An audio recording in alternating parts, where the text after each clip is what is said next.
TRC Law College, Barabanki. The title of the paper is not written here, I think. समय में वैदिक शिक्षा का क्या महत्व है, ये मेरा विषय है। हम जब प्राचीन समय की बात करते हैं तो प्राचीन समय में वैदिक शिक्षा को हम जब देखते हैं तो वैदिक शिक्षा वेदास से लिया जाता था, हमारे धर्मशास्त्र जो होते थे उनसे लिया जाता था। जब हम नए एरा में आए तो नए एरा में आने के बाद हमारे पास जब हमारे कानून हुए, कानून होने के बाद, कानून मिलने के बाद जब हम लोगों ने देखा कि कानून के उल्लंघन पे जो भी कानून में प्रावधान था उसके अनुसार सजा या जो भी जुर्माना था वो होता था। आज की परिप्रेक्ष्य में जब हम ग्लोबलाइजेशन की तरफ बढ़ रहे हैं तो ग्लोबलाइजेशन की तरफ जाने के बाद देख रहे हैं जो हमारे कानून हैं, कानून की जानकारी लोगों तक सही तरीके से नहीं पहुंच रही है। वर्तमान परिप्रेक्ष्य में अगर हम मुकदमों का अंबार देखें तो रेवेन्यू से जुड़े हुए मुकदमे हमारे न्यायालय में ज़्यादा हैं, पारिवारिक विवाद न्यायालय में ज़्यादा हैं। इसके पीछे कारण क्या है?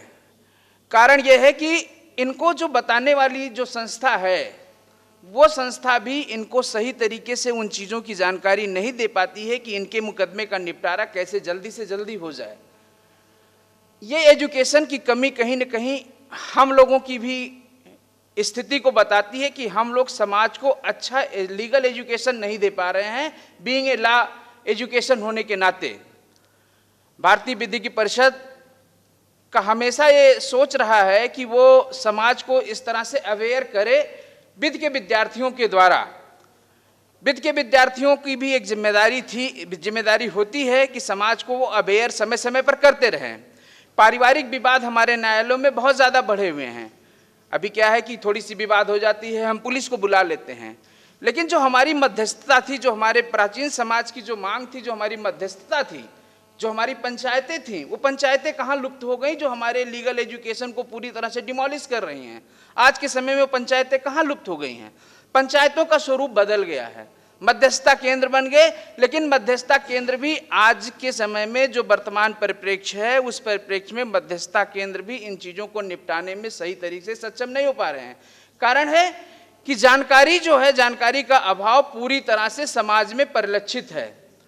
तो मैं ये कहना चाहता हूँ इसके लिए कि जो लीगल एजुकेशन है, लीगल एजुकेशन का अवेयरनेस समाज में पूरी तरह से होना चाहिए।